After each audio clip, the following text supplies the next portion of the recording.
right, everybody. Welcome back to Link Brown and Gray Matters. I'm Link Brown, obviously.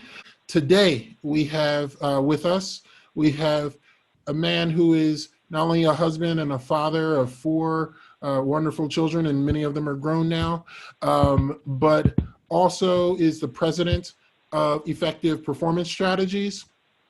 Now, I know Ryan. His name is Ryan Weiss. Ryan, thank you for being here. I know Ryan from, 21 years ago. We both started something like that. Yeah.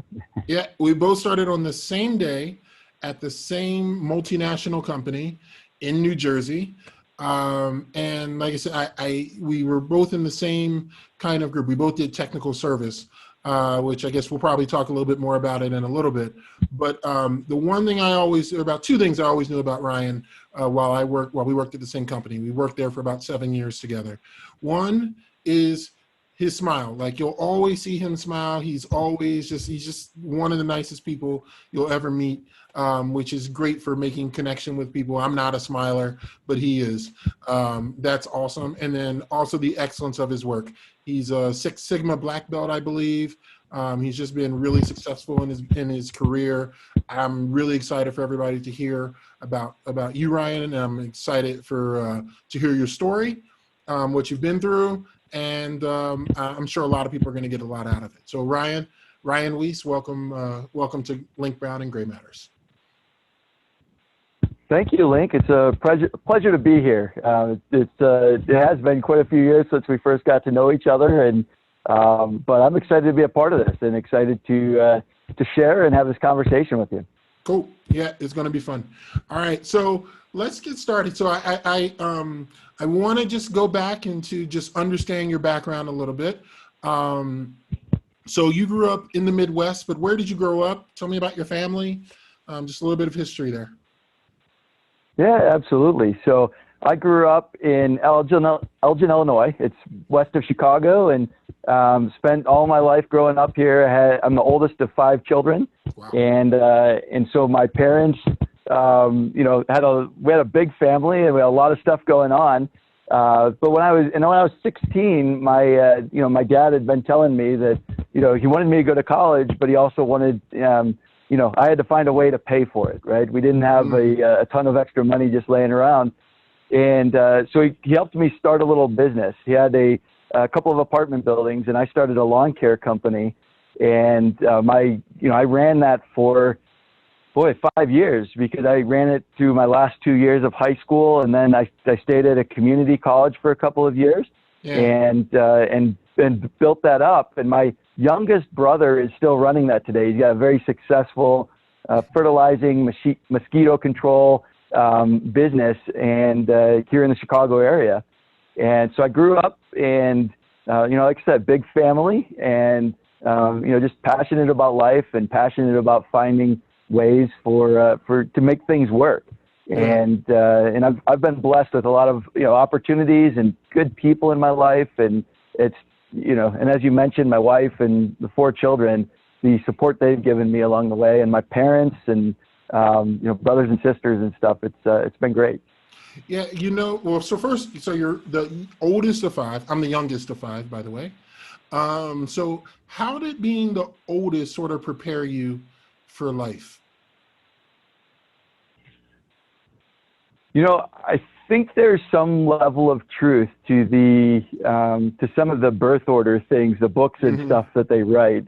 And I think that, sometimes they say the oldest one is kind of, can be sort of that responsible one, right? That kind of tries to do everything the right way and stuff. And so having 2 younger brothers and 2 younger sisters, I did often take life very seriously, and sometimes maybe too seriously. And I think that, as I got older, I learned to relax a little bit and kick back a little bit. But when I was younger, I was, very serious, right? And I was very focused. And I think it prepared me in a good way for life. But I think over time, I think as I've matured, I've learned to relax a little bit as well. Yeah, it's funny because me being the youngest, I have 4 older sisters, right? So First I go, man, I was mothered. I had mothers all around me. I was like, which was fantastic. In a way, I was completely spoiled for sure. My Yeah. sisters are great. But I go, I always looked at my experience as like my oldest sister is surely the most we'll just call her the most responsible, right? Like she kind of Hmm. needed to lead the way and exactly how it was. And I always said, me being the youngest, that I almost like I stand on the shoulders of my sisters. Like all my friends talk about me or any success I've had, I say, no, do you understand? I got to spend my entire childhood looking up to people and seeing them go through experiences that I was going to go through, Yeah. and like they took a hard beating for me to have an easier path, right? So it's not even just Yeah. generations, it's really even your siblings do the same thing. So I think it's definitely, you should be commended as being the big brother who set the path, and you're doing great things today too. So it's not like you were just the obedient child. Like you're really setting the path forward. So that's cool. Well, Was thank your you. dad Yeah. like really influential for you, or how did that work out? Oh yeah, so yeah, definitely. He was very influential for me. I think in a few ways, right? In sort of in the family side, right? So I know this is not true for everyone, but my parents are still married today, and they're both still alive today. So sort of that family example, and he did a much better job than I ever do of being home for dinner at night and things like that, because I took a career path that I ended up doing a lot of traveling and things, and so I wasn't always home at night for my kids. But so he was very influential in terms of the family part. I would say the spiritual part. I mean, my parents, are always taking us to church and things, and instilling values in us. Yep.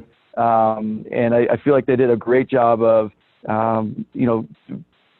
showing us the way. Right? It wasn't just Yeah. telling us what to do, but showing us the way. And I think in terms of career, I mean, my dad, he was an independent insurance agent, so he had a level of entrepreneurship and independence, and he was also an investor, right? So he bought some rental properties and things like that, and so he taught me about some of those really important fundamentals, I would say, in terms of family and values, faith, and in terms of career, and sort of challenging me to do what I could with the life that I have and with what God's given us, right? So Oh, that's cool. So what kind of started getting my brain going? I said, okay, so you see your dad's example. He's an independent insurance agent. He's an investor. You turned 16. You said you started a business at 16. I go, oh, okay. yeah. Do you feel like you did it out of obligation, or do you feel like you did it because and you're the oldest child? So did you do it out of obligation, or do you feel like you did it out of like a desire to be ambitious, or to be like, what were you feeling like looking back on it? Yeah. No, I definitely had a desire and an ambition, right? Some of my friends might be going to the parties on the weekends and stuff. I mean, when school got out, I was in my pickup. Well, first of all, I started the business in a 1981 Toyota Corolla Tercel. So that's a tiny little car, right? That's I tiny used to to put put a a lawnmower in lawnmower the trunk. inside. That's too Yeah, tiny no, to put a listen, lawnmower right? in. No, I used to put a little lawnmower. When I first started it, right, my first year was I would put this little like a little push mower in the trunk of this thing. I would put a weed whacker and a blower in the back seat, and it was a little stick shift car. It had a hole in the side of it, right? It was all rusted out. Had a hole in the side of it, and that's what I drove around. But I started going around and saying, all right, I'm going to make this work. And by the time I was done, I mean, I had some great experiences. I worked my way up to get a pickup truck and then a big enclosed trailer. It was like a 14-foot enclosed trailer. I still remember it. And but when I went to go buy that, right, I took my pickup truck up and I bought it up in southern Wisconsin. And I remember going into this place and saying, hey, I want to buy this trailer. And we got all the specs together and everything. And I said, okay, I want to think about it overnight. I'll call you back tomorrow.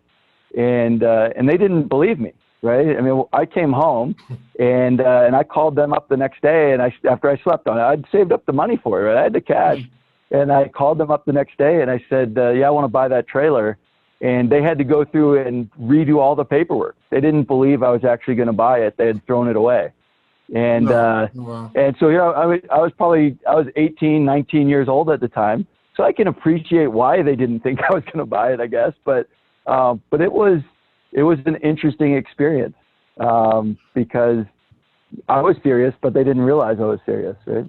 So actually I have a question about the Tercel. How did you get it? Yeah.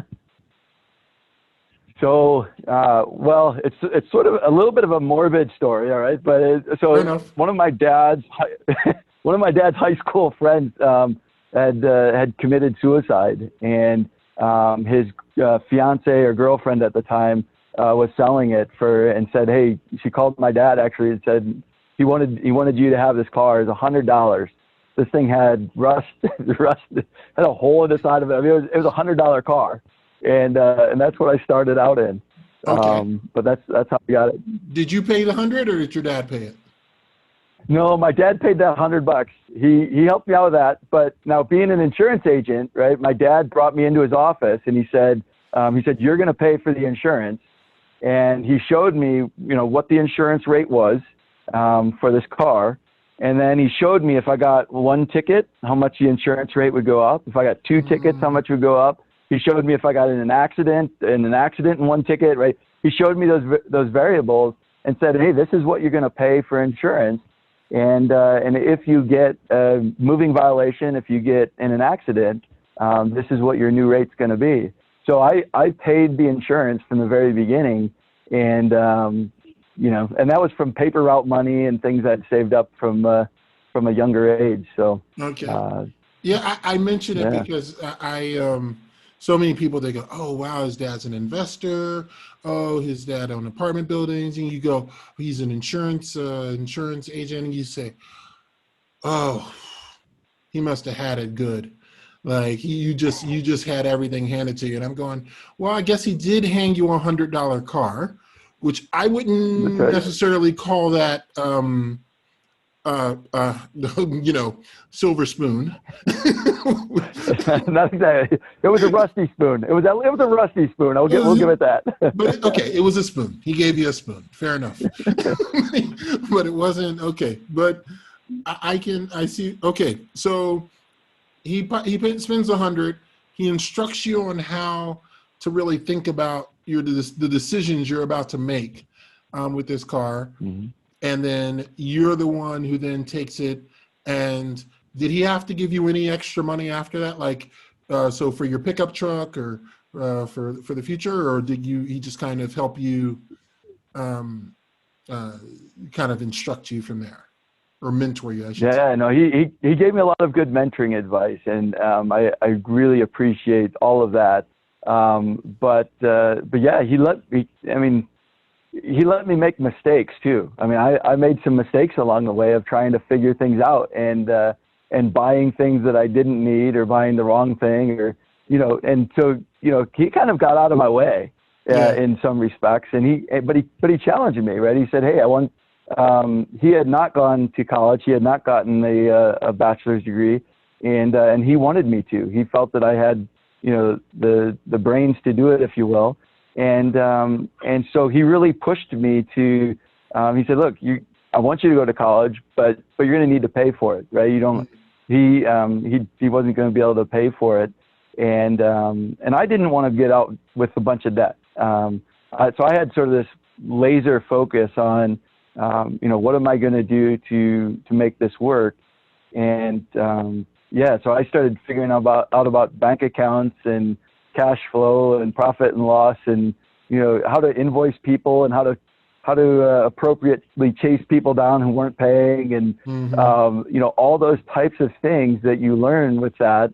And sometimes it was a challenge, right? Sometimes it was frustrating, but those were, the wisdom that he gave me and sort of the challenge he put in front of me, I think made me work harder and made me more intense to try to do the right thing.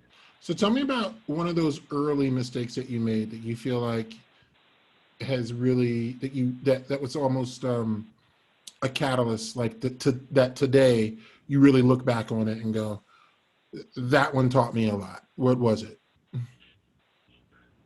Yeah, good question. So I think, I mean, there were a few of them, right? I think that probably one that jumps out at me, right? So I had a customer who asked me, he wanted me to put some mulch down and he wanted me to put visqueen down, which is like a builder's plastic that they use for building commercial construction and things. And he asked me the question. He said, yeah, so you put some mulch down and can you use visqueen? And I said, sure, we can do that. And then I sat there for a moment and I said, what's visqueen, right? I had no idea what it was, right? But it was like, but those learning experiences, right? And he was one of these guys who, you know, he turned out to be just a great mentor and a great customer. And he knew my dad. So he talked to my dad a little bit later and he always teased my dad about that. He's like, yeah, Ryan says he can do it. What is that, right? So I don't know if that one was really such a mistake. I'll give you a better example of a mistake, but that was one of those moments where I thought, you know, I just would say yes, right? Yes, we'll do it. And then I started saying, all right, how am I going to do it? Like, what am I actually doing, right? And but I think probably a bigger mistake was there were a couple of times when I got into contracts to do things that I didn't really know how to do, but I could figure it out, right? So I'd figure it out, but I didn't really understand all of the costs that would be associated with the materials and things like that. And there was one in particular where we built a retaining wall for a client that wasn't quite level, right? It didn't end up being level, and I ended up having to go back and do a whole bunch of rework. And it ended up costing me a lot more than it was worth, right? And I had some other guys helping me and things, but that was a great experience for. So those two experiences kind of built on each other, right? I sort of got into that routine of saying yes, I'll do it, and then figuring it out. But that one time where I said yes, we'll do it. Here's the price, and I sort of researched it out, but I didn't do as good of a research job as I should have, and didn't sort of build in enough profit there to really do it right the first time, and I paid for it. I mean, I went back and redid it because that's I feel very very strongly that I want to leave customers with a good impression, right? I've got to do the right thing and guaranteeing the work that we do, but that was a painful lesson that I learned. Yeah, so one, it's measure twice, cut once, right? That's right. But then it's when you make the mistake, actually, if you wouldn't have gone back and fixed it, your reputation would have been destroyed. That's right. Yeah. That's So, and maybe that would have had another impact on your brother not being able to run the business or whatever. So there's other generational things or legacy things that the legacy effects that come off of That's that. right. One thing I noticed about you is that you went to, so first of all, you graduated from University of Illinois at Champaign-Urbana, which, that's right. Yep. For people who don't know, is one of the best engineering schools. I think you're a chemical engineer too, right? So, or chemistry. Well, I'm chemistry and finance. My degree, my bachelor's is in chemistry and my MBA is in finance. Yep. Right. So it's one of the best schools you can go to in the country, in the sciences. But you spent your first 2 years in community college. And I just found it interesting because obviously there's so many people who go to school today. I went to a 4-year school. I went to Carnegie Mellon, and it was the only school I applied to, which was dumb. Yeah. But it's not about me, it's about you. But I go, wow, you went to community college and still graduated from one of the best schools in the country. Like, what made you make that decision? I think I know the answer, but what made you make that decision to go to community college first? Yeah. So it really was, for me, a financial one, right? I looked at it and I said, I've got this community college here that is very reasonably priced. And what they did at the time, that community college would actually give people who graduated in the top 10% of their classes from the local high schools, they would actually give me tuition free for 2 years. So I got tuition free for 2 years. And so I had to buy books, right? And I had to, but I was still running this lawn care business, and I was saying, let's just do this thing. And I got involved at the community college. I actually became a student member of the board of trustees. The board of trustees of the college actually has a student representative, and I ran for that my second year there. So on top of running my business and doing all these other things and going for a degree in chemistry, I was like, all right, I'm going to run for the board of trustees just to learn about how does governance work, right, and these type of things. And so it actually presented me some really great opportunities. And I think it's sad sometimes that community colleges get so overlooked. And what I mean by that is I actually had a chemistry professor for the 5 semesters. I took a summer class with him. It was analytical science or analytical chemistry, and it was a brutal, terrible class.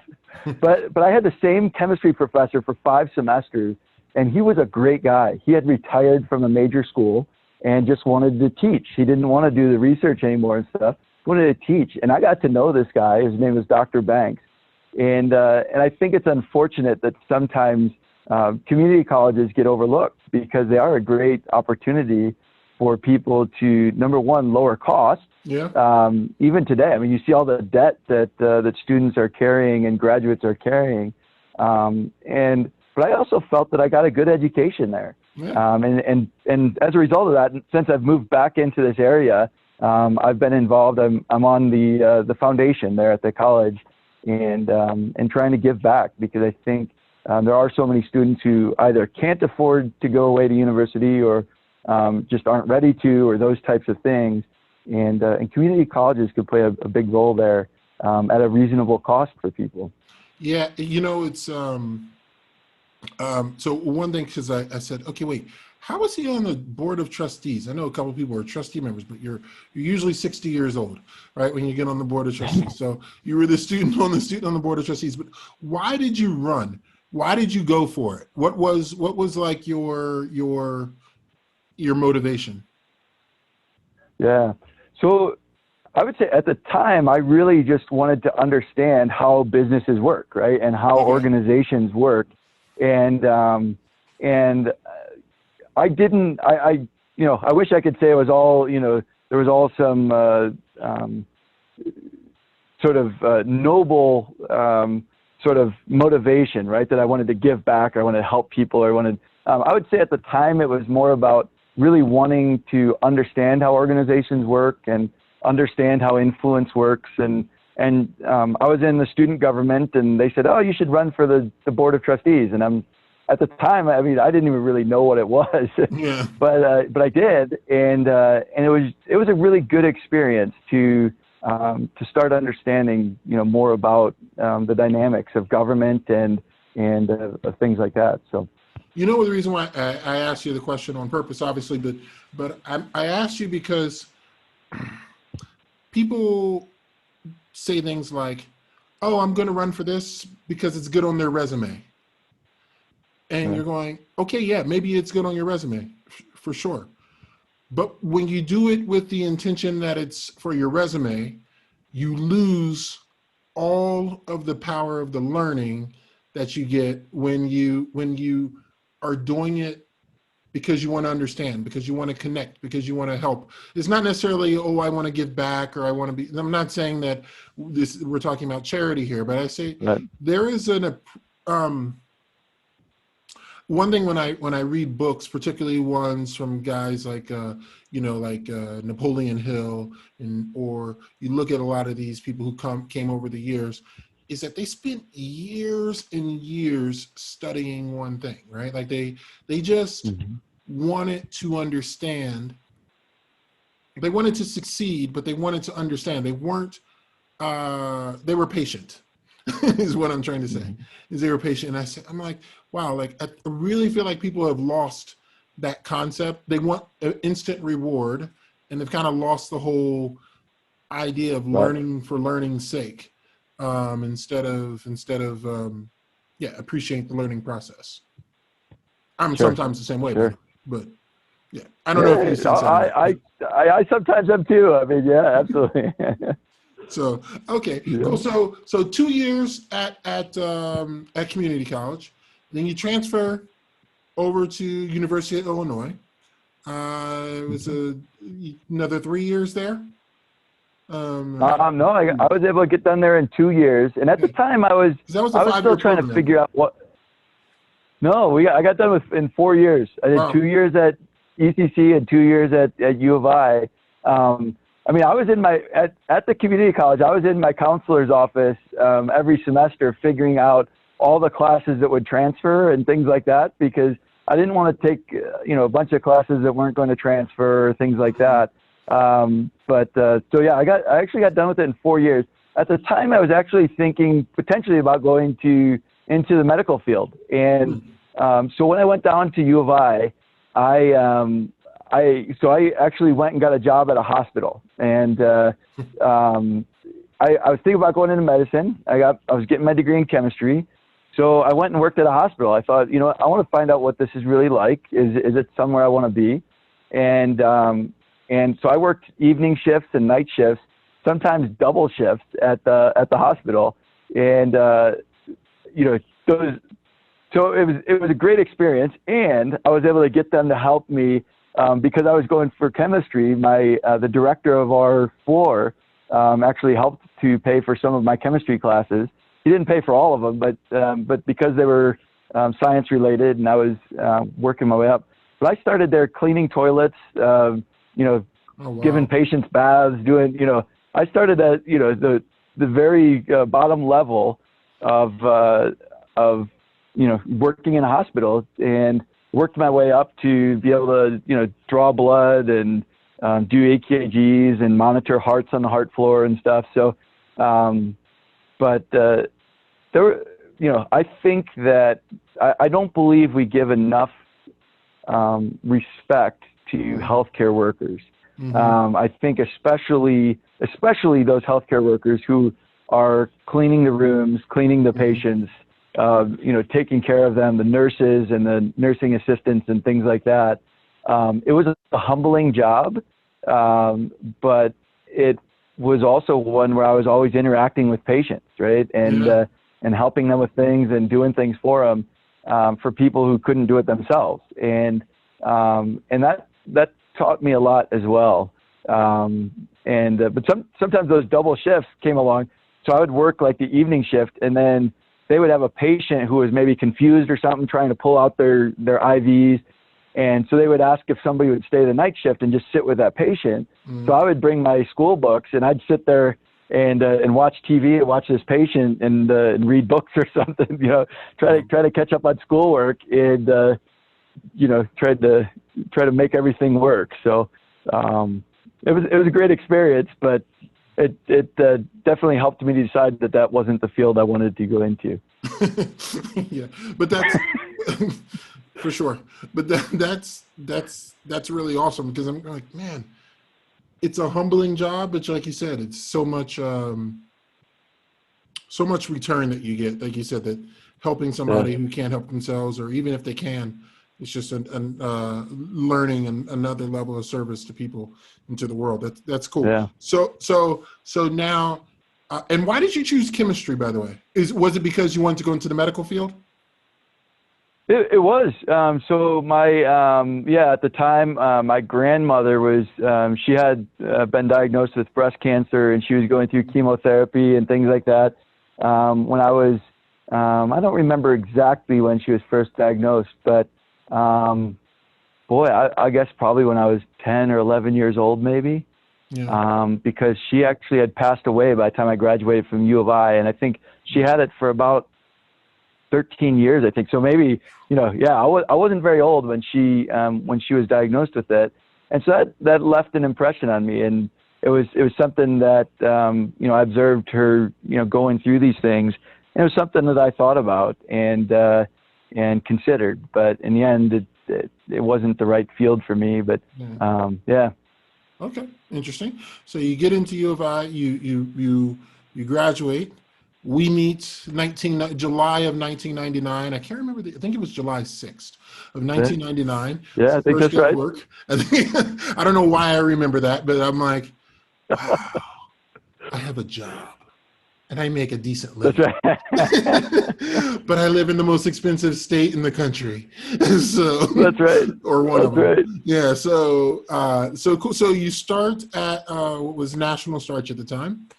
Tell us about what you did. Yeah. So I was so in the same role you were, the technical service role. So it was a role where we were trying to learn, different adhesives would stick different things. Sometimes you want adhesives to stick. Sometimes you only want them to stick for a little while, right? Those coupon books and things where you want it to come apart. So it was incredible. It was eye-opening to me how many different adhesives and adhesive applications.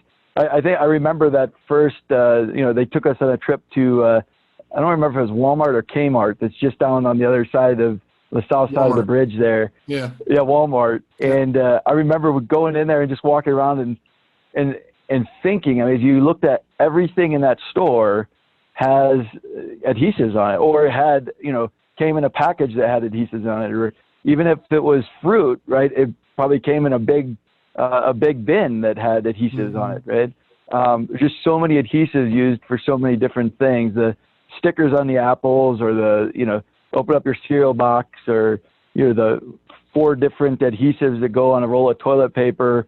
I told my wife's grandfather about that, and he said, "Boy, I think about you every time I go to the bathroom now."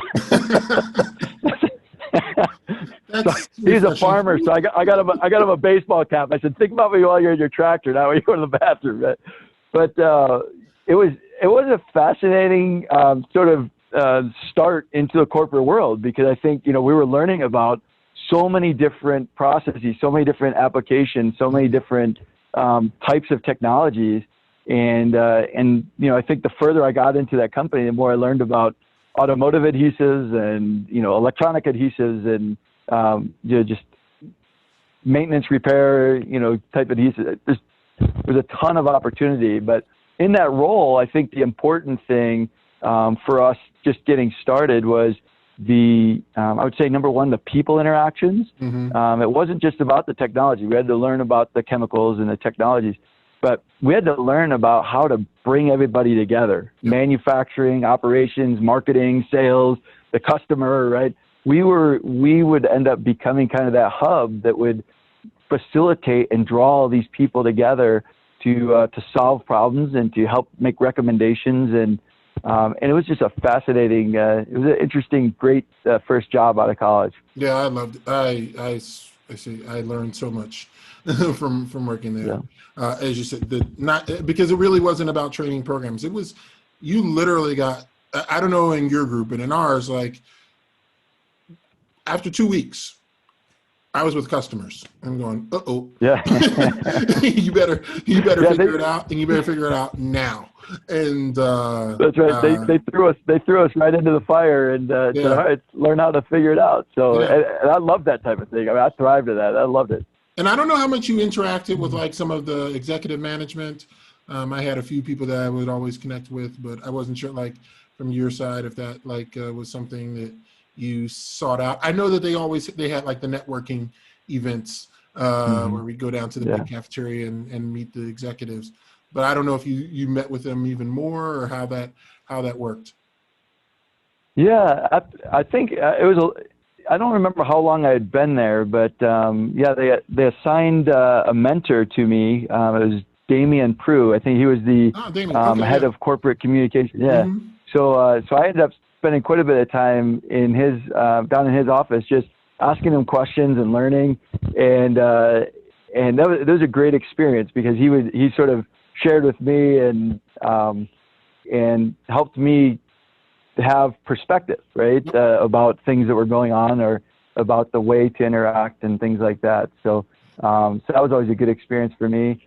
And but yeah, so I didn't spend a lot of time interacting, I'd say, with the very senior executives on the third floor or anything, but you know, having those opportunities and sort of seeing what those, you know, future careers looked like was very helpful. Yes, I had Paul Altabelli. He was my assigned mentor Okay. in Yeah. Startside Building 2. And then I got to know Dex Brown really well. Yep.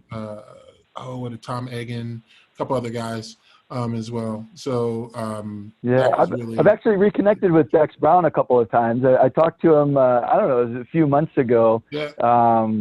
Yeah, he always had a sort of I would say he always had a good perspective on things, and you know, very, very driven and very focused personality, right? He is, you know, he's a great friend of mine actually now, and I call him, I don't know, maybe once every 3 or 4 months, and talk to him. Yeah.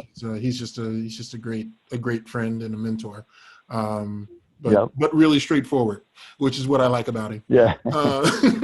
So okay, so you start going through National Starch, and then it converts to Hinkle over time. But you actually had an opportunity to live, to not just stay in the U.S., you actually lived overseas as well.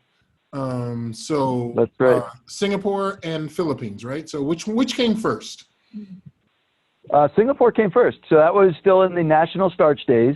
That was in 2008. I started there on basically January 1st of 2008. I think that was a day off, right? It was probably January 2nd of 2008. And National Starch moved me over there, and they had sort of an idea of what they wanted to do. They wanted to create a process solutions team there with some of the Lean Six Sigma tools, and they wanted us to train their team over there. So they moved me over there to lead that and to develop that team in Asia.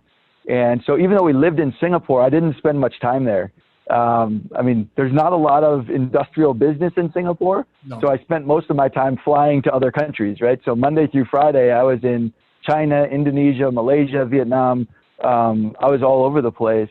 But my family was in Singapore, which is, I think you mentioned earlier in our pre-discussion, kind of like a movie set, right? It's kind of like Disney World. It's very clean, very safe. You know, it's illegal to buy chewing gum or to sell chewing gum because they don't want it on the streets and stuff like that. It was kind of surreal, right? Living there, but within about a month or two of moving there, that's when Henkel bought National Starch.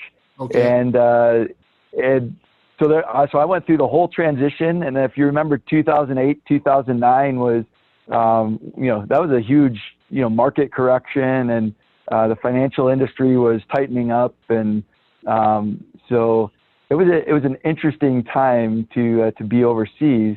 And my boss over there, his name was Siak Chai Sim. He was Singaporean, right? He had Chinese background, Singaporean, and he took me out to lunch one day, and he told me, he said, you know, in Chinese, the word for crisis is Wei Ji, and the two words, some people sort of misinterpret it, but he said those two parts of the word crisis in Chinese stand for sort of a decision point, right? You've come to a crossroads and a decision, right? So, and he said, we're looking at this economic crisis and all these things. And he said, you know, you got to sort of think about, you know, there's danger and opportunity, right? And you got to pick, you know, do you want to look at this risk, this crisis that's happening, and see danger, or do you want to see opportunity? And I always sort of looked back to that, and I think of that even now with COVID and things like that. You know, how do we react to crisis, right? How do we react to risk? Do we see it as a danger or an opportunity? So that was a great learning I had there. But yeah, so I went through the transition to a new company, the economic crisis, and here I was flying all over Asia. It was an interesting time. Okay. So when did you come back from Singapore? So it was late 2009, late 2009. So almost 2 years there, and then we came back, and yeah. Yeah. And then when did you go to the Philippines? And then we went to the Philippines in 2013. I think it was 2013. Okay. And came back from the Philippines in 2016. So in between, we lived back in the States. We lived in the Chicagoland area. I was in a business development role. So I went from being very technical to a very sales focused type of a role. And then they asked me to move to the Philippines to run our shared service center organization for North America. And so I took that opportunity and went and worked night shift in the Philippines for 3 years. So that was an interesting experience as well. Okay. So so for you, what would you say, not even career-wise, but just life-wise, what did you come to appreciate about America, and what did you come to appreciate about, the Philippines and Singapore as you lived in those places, like when you think back on it? Yeah, I think it's a great question, Link. Sometimes people ask, where's your favorite place to live, right? You lived in 7 different places in 3 different countries. Where's the best place? Where's your favorite place? And they're all different. It's really hard for me to say, one's my favorite. I think the way you asked the question, right? What did I come to appreciate about all of them is a really great question because, I think in, the United States being my home country, I think there's a sort of a feeling of this is home, right? That the smells, the way people drive, the style of homes, those types of things, where you grow up, that's kind of home, right? That's kind of what you're most familiar with and what you kind of come back to.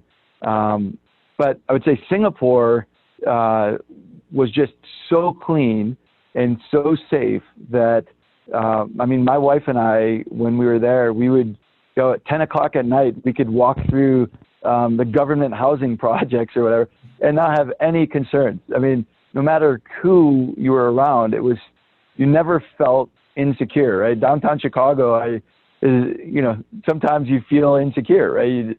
Or different places. But Singapore just always felt so safe everywhere you went and so clean and it was so diverse. You get on the train and you'd have people of all ethnicities and religious beliefs, and they would, be wearing their different clothing and different styles of clothing. And people just, they said they have freedom of religion, but not really freedom of speech in Singapore. Right.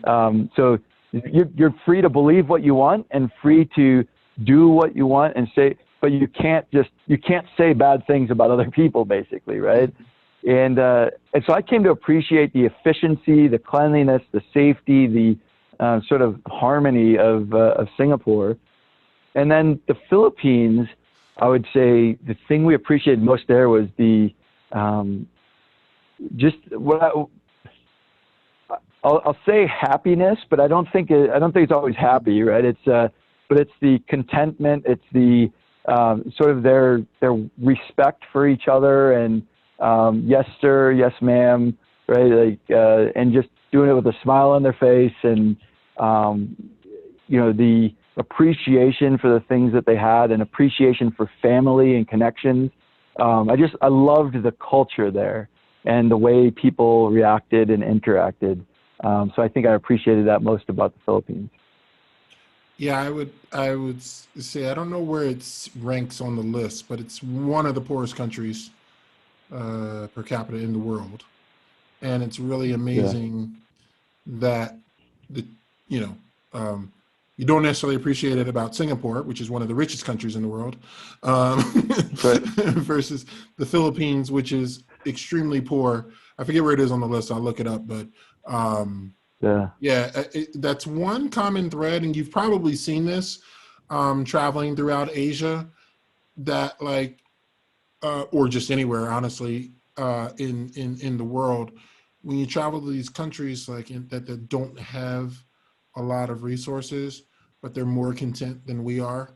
whether it's in Europe or in the US, and you go, maybe I need to slow down a little bit. Maybe I need to think about it. Yeah. Think about my life a little bit different way. So, I don't know. That's interesting. You said that.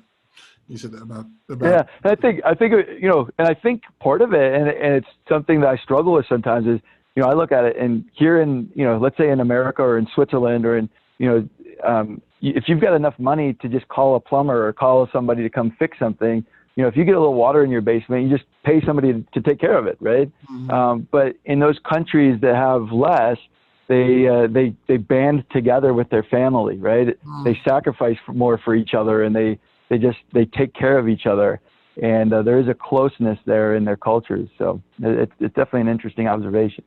Do you think your kids picked up on it, because they're plenty old? I guess they're kind of old enough. Most. Yeah. So. One. Yeah, our twins definitely did. Yeah, our twins are 18 now, and so they basically went to middle school there, and they definitely observed it and felt it and saw it, and they have some really good memories. Our younger kids, our youngest daughter was born when we were in the Philippines, so she doesn't remember any of it. She wants to go back there. She wants to go see where she was born, right? But that's cool. Yeah. Do you feel like it was a good experience for the kids and for your wife? Yes, so absolutely, and I would say this is one of those things that for my wife and I, when the first opportunity came up to move overseas, I asked her about it. I said, "Would you want to go?" And I was surprised. I didn't think she would want to, but I really felt it in my heart that if she didn't want to go, I was not going to hold it against her. I wasn't going to be upset. I wasn't. But she was ready for the adventure. She said, "Yeah, she said, "That sounds like a great adventure. Let's go do it." And so I think it was a great experience for us as a family to sort of bond together and have these experiences. And the kids enjoyed it as well. But I would say the downside was, so our twins, they started kindergarten in Kansas. They went to the rest of kindergarten and first grade in Singapore. Then they went to, second through fourth or fifth grade back in the Chicago area. Then they went to sixth and seventh and eighth grade in the Philippines, and then they came back. So all that moving was hard. I ask them sometimes, right? They don't regret any of the moves. They don't regret any of the places we live, but it was hard for them to sort of settle down. And my son, one day when we moved back from the Philippines, I had actually accepted a job in Germany, and then I told him, no, we're not going to. We're moving back to the States. My son told me one day, he said, "Dad, I don't want to make any friends here because I'll have to say goodbye." And for a father, that was like a knife, right? Yeah, just wrenching in my heart. That hurts. And but he looks back. I mean, he doesn't have any regrets about anywhere that we lived. I mean, but I think it did change the way they view relationships, right? I think they view relationships differently than I do. They had to make friends and they would leave them, make friends would leave them. And I think that, changed created a different view about relationships for them. Yeah. The good thing is that they have each other. That's a really positive part. That's but it's tough. I mean, I know from being here, so it's different. And I don't have 4 kids sitting here. I only have 1 sitting here. So I have 2 kids, but I have 1 who's here in Switzerland with me. Yep. So it's tough. Cool. So you get back, and again, I love transitional periods in people's lives. What made you say it's time to start something on my own? Yeah. So there were a couple things that happened. One, when I was in Germany and I said yes that we would move there, and I talked to my wife about it, but I called her that night and I said, "Are we really doing this?" And we had a good heart-to-heart discussion about it, and just realized that we had moved enough times and it was time to sort of move back. My dad's health wasn't doing as well, so that was a little bit of it. Just sort of looking at the family and saying, all right, it might be time to move back to the States and settle in. Our twins were going to be going into high school, and those types of things. So that was sort of pulled us back to the States. But then I've really always had a desire to figure out what I was going to do and how I was going to get back out on my own and start a company. I've been saving for it for decades really. And I had the vision and the taste for it, but it was scary, being a father and husband of, 4 children and, saying, all right, well, I'm going to leave this corporate biweekly paycheck and 401k plan and healthcare and all that stuff. And I'm going to pull the ripcord. I'm going to jump out of the plane, pull the ripcord and see what happens. That was terrifying for me. But it was also something that I really wanted to do. And I had met along the way a gentleman who is in the packaging industry. I had met him at a trade show, a Pack Expo trade show. And I called him up actually while we were in the Philippines, and I wanted to reconnect with him. And when we got back to New Jersey, we were living in New Jersey again, he actually called me back one day. And I remember the phone call where I was sitting there. I remember exactly where I was. And he called me back. He said, hey, Ryan, I hope you weren't like looking for a job or needing something desperately. He said, it's been a year or whatever since you called me, and I'm finally calling you back. And but he had been in the corporate world, and he had left about when his kids were in middle school, and he had made it, right? He had, started the little company, and he encouraged me to do it. He invited me to come out and spend the weekend with him and his wife, and go to church with them, and just give him my business plan and talk through it with him. And he became a great mentor. His name's Brian Wagner. He just became a great mentor in so many ways. It's the family, spiritual, sort of career-wise, all those elements, just walking with me and challenging me and helping me look at things in a different way. And so he became a great mentor.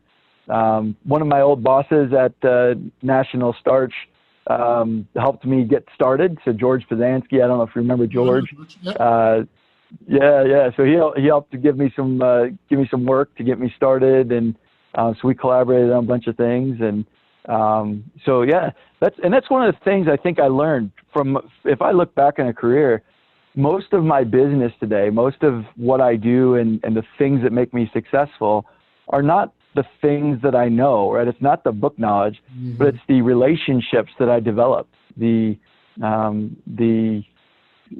sort of integrity and relationships and trust that I built with people that makes a lot of these things possible. I told you during when we first started talking, I said, or even when we started the podcast, I said, this is the first thing I remembered about you more than what you did. I said, this guy, you're the smile. I go, he just knows how to, you just always know how to connect with people. And like you said, and then when you do good work, good things start to come. It's not really all that difficult, right? It's treat people well, do it with a good attitude, and do the best. Do your best. It'll all work out. But in your view, so one of the things you said is that it doesn't all work out. And you said you had mentioned that in one of your answers. What do you mean? You say it doesn't work out. What does that mean for you? Yeah, so there've been a couple of times, right, where in life that that things that I thought were going well, got the rug pulled out from under me, and I would say that was about a year and a half, almost 2 years into running my own business. One of my biggest customers, there was some perception of things that had happened, and they sort of pulled the rug out from under me, right? And it was one of those moments that was gut wrenching, right?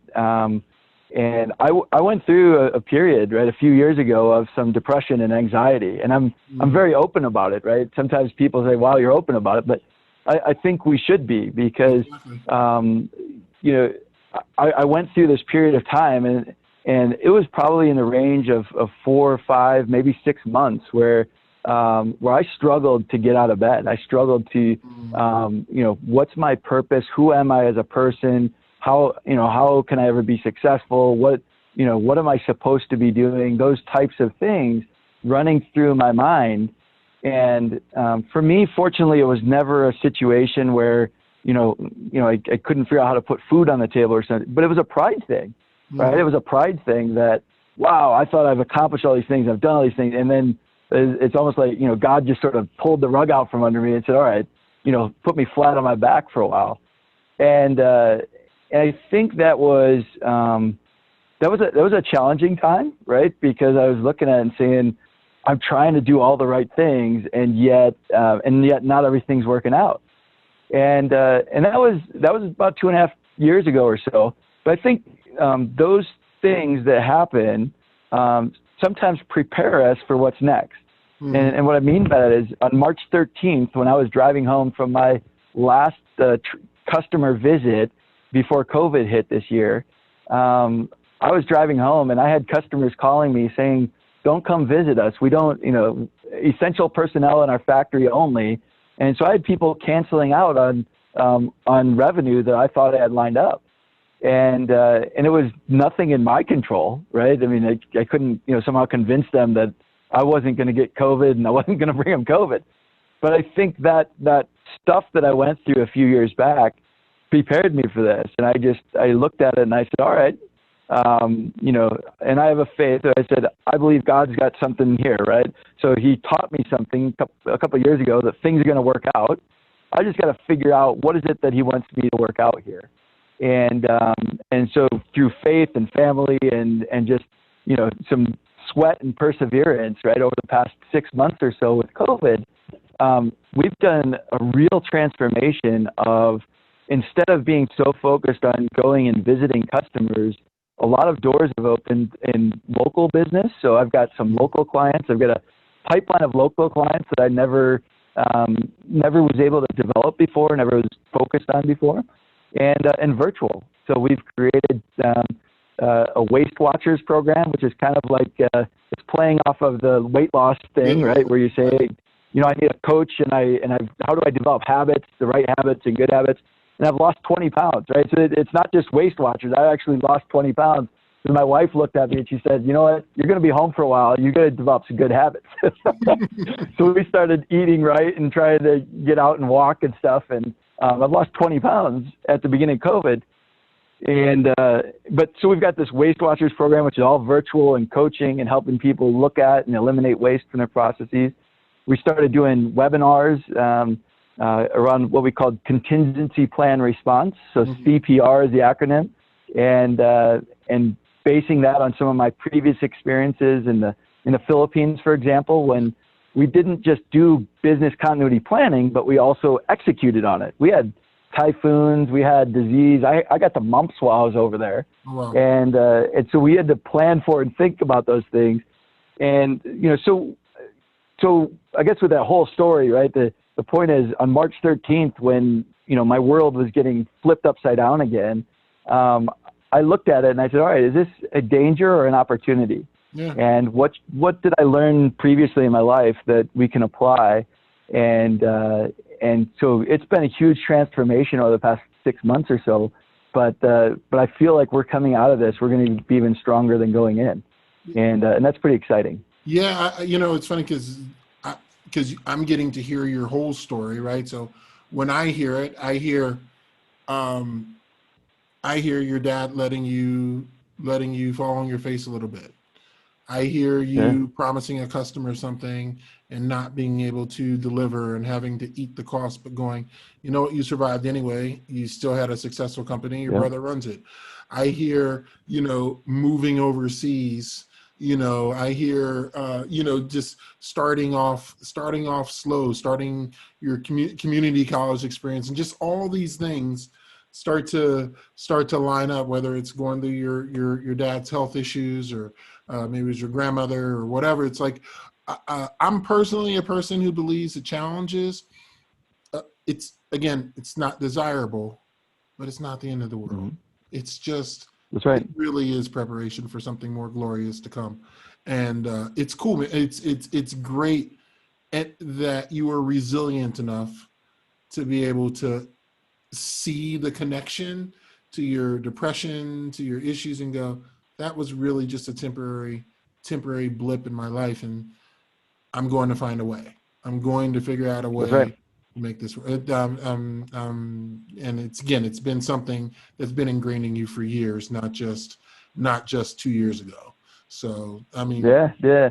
And I think being open about it. One of the things I found is that I've had people that I look at that I think that person looks like they're just ready to give a TED talk at any given time, yeah. who have come to me since then and said, "Hey, you know what? Thanks for sharing what you went through Yeah. because I'm going through this, right?" And those types of things, I think developing relationships and just being there for each other is a, you know, and I don't do it as well as I want to, right? I mean, sometimes I'm so absorbed in what I've got going on that I miss those opportunities with people. But I think it's such an important part of life. Yeah, so I want to make sure that people understand what you do, because you talked about some of the waste watcher programs and some of the efficiency programs. Yeah, But for people to truly understand what you do as a business, maybe you can explain what your business does. absolutely. Well, thanks for the opportunity. So effective performance strategies. The entire focus of what we do is training and coaching to help organizations make practical improvements. And our primary focus is on operations. We do work with leadership teams, but our core passion is really on helping operations teams to be successful. And sometimes that's the people on the floor who are actually packing boxes. Sometimes that's the operations teams who are doing logistics and transactional type things. But our primary focus is really on training. So, and we have 3 core areas. So I had a customer a couple of years back ask me to build them a program around what was called training within industry. This is from the 1940s, and I thought, What was it called that again? sounds like it needs some updating. Training. It's called training within industry.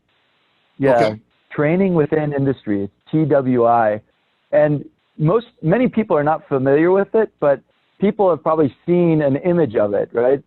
There's a photo of Rosie the Riveter, right? She was like the woman with the strong arms, right? Yeah.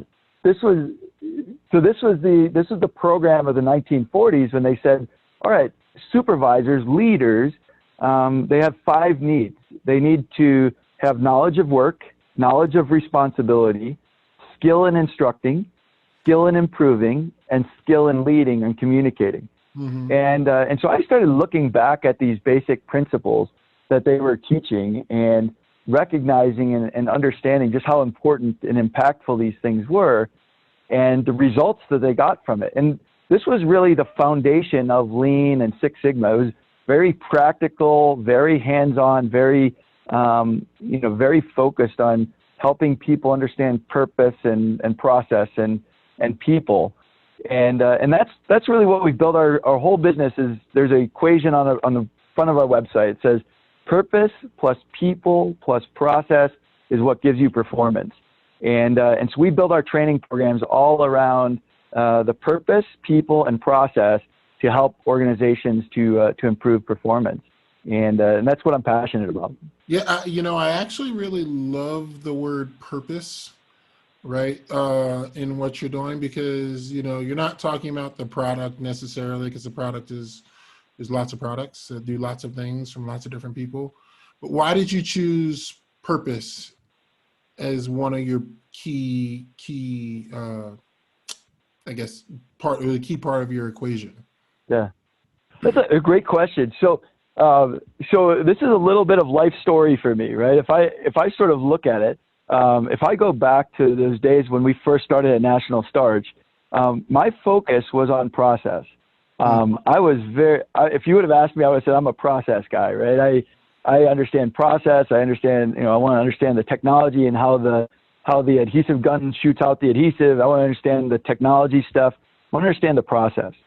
And what I started to learn as I developed in my career was that people and process were really what gave you performance. The level of performance you got was people and process. And when you really think about people and process, that's really the habits that you have, right? Mm-hmm. When you think about how people interact with a process, that's a habit, right? That I wake up in the morning, my alarm clock goes off, I go downstairs and make a cup of coffee. That's a habit. That's a person and a process, right? And that's how I define habits. Those are the habits that we have in life. And so I thought for a long time, that was actually when I first started the company, that was sort of the equation, was people plus process give you performance. And over the past 4.5 years or so, I started recognizing that's true, right? People and process give you performance. But if you want to change it, if you want to change people's habits, if you want to change people's behaviors, if you want to change the way people interact with their process, then you've got to give them the purpose, right? If they don't understand, if they don't have a purpose for changing, then they're not going to change, right? They're going to stay with that same habit. It's still going to be the same people in the same process. Yeah. The only way you can change it is to bring in purpose, and that says, hey, you know what? For example, right? My wife said, hey, your dad has type 2 diabetes, and that's part of the reason you need to lose weight. So I was a person with a process, right? I ate a certain way. I didn't exercise. I still don't exercise very much, right? But I eat better than I did, right? Yeah. And if I wanted to change my process, I can't change me as a person. I'm still a person. I've still got all the same biochemical reactions, right? The process. But if I'm going to change that whole thing, I've got to understand what my purpose is. And that becomes a sort of a bigger power that pulls you in that direction of higher performance. And so that's where purpose comes from, right? Is that recognition that if you want to change a habit, if you want to change a behavior, you need to understand what the purpose is behind it to drive you in that direction. I love it. It's good for business. It's good for life. It's good for for our individual selves as a community, for country. That's cool. I appreciate that. So as we close, I just want to know what's next for Ryan Weiss and your family. What's next? Yeah. Boy, that our kids are getting ready. I mean, so the 18-year-olds, they started college, and stuff, and they were both of them were thinking about going away this semester, and then COVID hit, and our son wanted to go to Spain to do that, but he changed direction, right? They're not doing the overseas stuff, and so he stayed here. He's actually postponed college for 1 year, and he's going to be working in a surveying company in the energy services industry for a year to figure out what he really wants to do. And so our kids and our daughter was going to go to Illinois State University for special education teaching, and she decided to postpone it for a year. Both of them are working and saying, hey, we're going to figure out how to save some money and get through this whole COVID thing, and hopefully next year will be a better experience for colleges and universities. I think so. That's kind of on the kids side. Our 13-year-old and 6-year-old, they're just growing up and going through the whole homeschooling thing now and stuff, So our plan is really to grow and develop the business the way I kind of talked about it, more local and more virtual. So we can keep scaling this up. Despite my revenue being down this year, I've hired an employee that's helping with the technology side, and so we're really investing heavily to make these things successful and trying to have fun along the way. So. If there's any way I can help you, make sure you let me know. I'm super happy.